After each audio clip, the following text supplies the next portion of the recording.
Hello CBSE class 5 students, do you like mathematics? आपका answer yes भी हो सकता है, नो भी हो सकता है।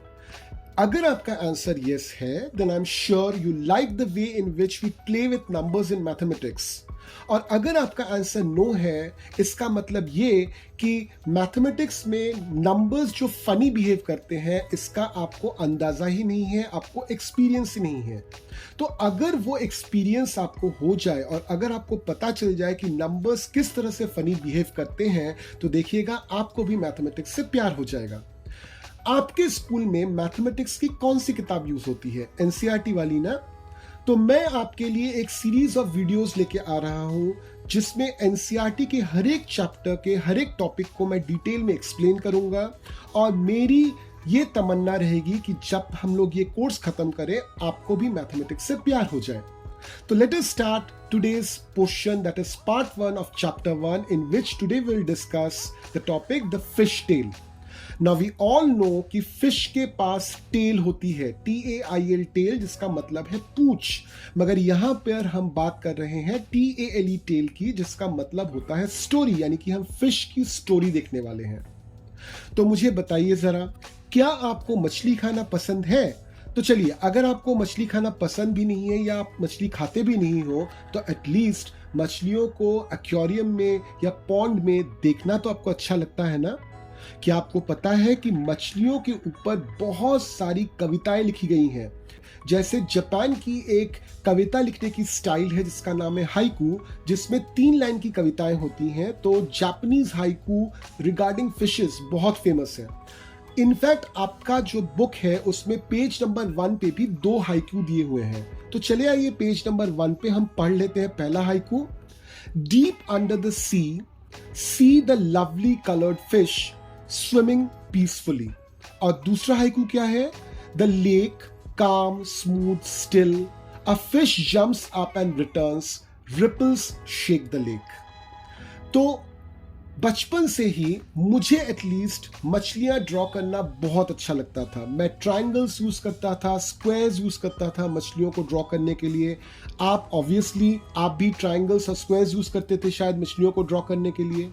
क्या आपको पता है बाय द वे कि मछलियां जो है, बहुत सारे ऐसे कल्चर्स हैं जहां पे ऑस्पिशियस का मतलब है शुभ, शुभ माने जाते हैं। जैसे से फॉर एग्जांपल जो बंगाली कल्चर है ना, वहां पे मछली को बहुत शुभ माना जाता है। फिश यानी मछली को हम संस्कृत में मीन बुलाते हैं, और मीन से एक वर्ड बनता है मीनाक्षी, जिसका मतलब होता है eye of an fish. Paintings and drawings of fish can be seen very commonly. बहुत सारे ड्रेस मटेरियल्स होते हैं, बहुत सारे डेकोरेटिव मटेरियल्स होते हैं जहां पे फिश की ड्राइंग और फिश की पेंटिंग बनी होती है।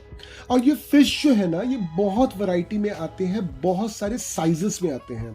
कभी कभार आपको 1 सेंटीमीटर जैसा स्मॉल फिश मिल जाएगा, और कभी कभार वेल शार्क जैसा फिश भी आपको मिल सकता है, जो करीबन 18 मीटर्स लॉन्ग है और जिसका वेट करीबन 16,000 किलोग्राम है। जस्ट इमेजिन, एक नॉर्मल क्लास 5 का लड़का या लड़की जो होती है ना, उसका हाइट होता है 1.3 मीटर।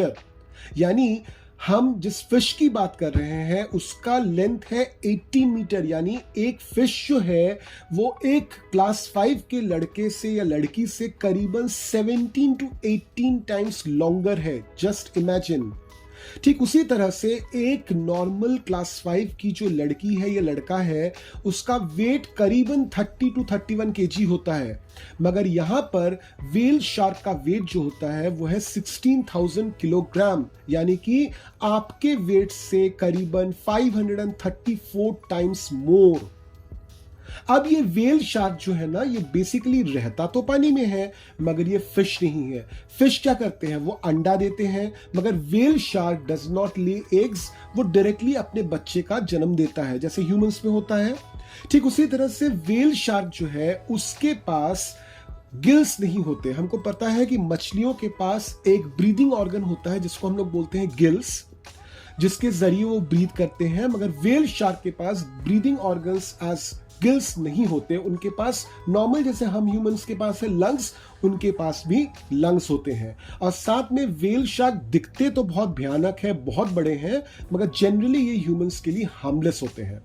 ठीक है, तो अब आपका वजन कितना है, आपका वेट कितना है? लेट्स से आपका वेट है 30 kg।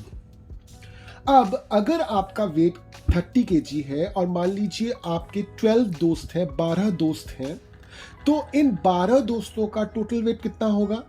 तो आपका वेट 30 kg है, मैंने आपको पूछा 12 लोगों का वेट कितना होगा, तो आप कैसे निकालोगे? सिंपल 30 × 12 आप करोगे, तो 30 × 12 जब आप करते हो तो कितना आता है?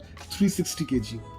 अब अगर मैंने आपसे पूछा कि व्हेल शार्क का जो वेट है ना, ये 12 बच्चों के वेट से कितना ज्यादा है, तो आपको क्या निकालना पड़ेगा? सब्सट्रैक्शन। तो आप क्या करोगे? 16,000 से इस 360 को सब्सट्रैक्ट कर दोगे और आपका आंसर आएगा 15,640 kg।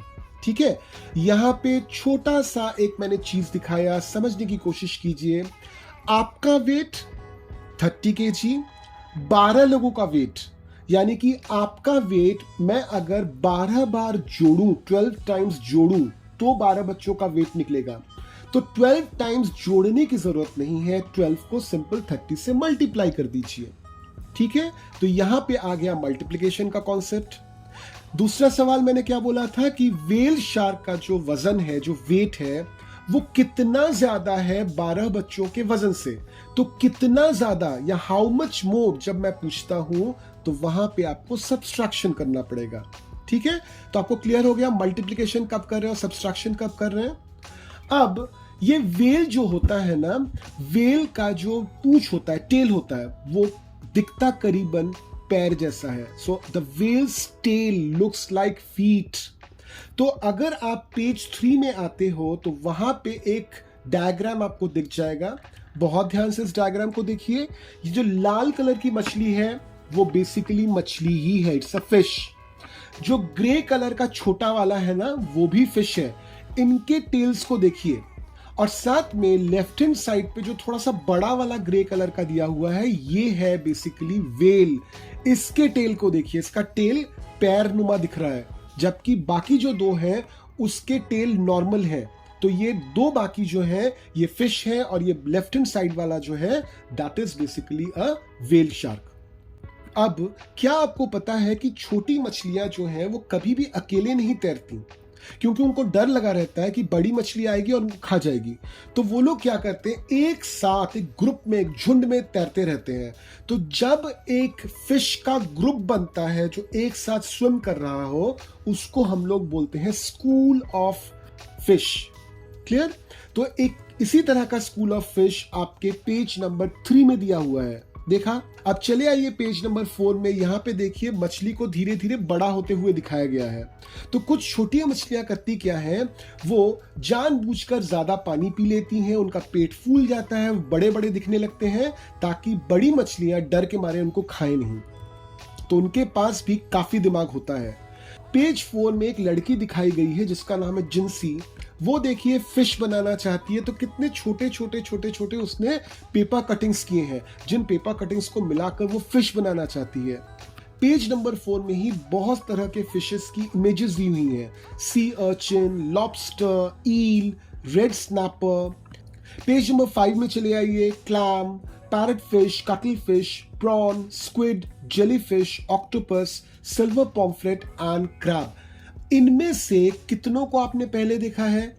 ऐसे बहुत सारे फिश यहाँ पे आपको दिख जाएंगे, शायद आपने पहली बार ही उनको देखा होगा, क्योंकि इतने सारे फिश के वैरायटीज तो हमको नॉर्मल बाजारों में भी नहीं दिखते हैं, है ना। तो आज का वीडियो हम यहीं पे खत्म करेंगे। हमने बात जरूर की फिश की, मगर आप अगर अपने आसपास देखोगे तो आपको बहुत सारी चीजें मिल जाएंगी जो अलग अलग शेप की हैं, साइज की हैं, वेट की हैं। आप इन चीजों को दूसरे चीजों से कंपेयर भी कर सकोगे, जैसे हमने किया एक बच्चे की हाइट से एक वेल शार्क के लेंथ का, एक बच्चे की वेट से एक वेल शार्क की वेट का, तो आप कंपेयर भी कर सकते हो। तो वापस हम मिलने वाले हैं पार्ट 2 ऑफ चैप्टर 1 पे, in which we will discuss the topic fisherman in their boats. But before we end, are you seeing the EVS videos of class 5? अगर आप ईवीएस वीडियोस को नहीं देख रहे हैं तो जल्दी से डिस्क्रिप्शन बॉक्स में जाइए, ईवीएस वीडियोस का भी लिंक वहां पे दिया हुआ है, उनको भी देखते रहिए। And till the time we are again meeting again, keep learning.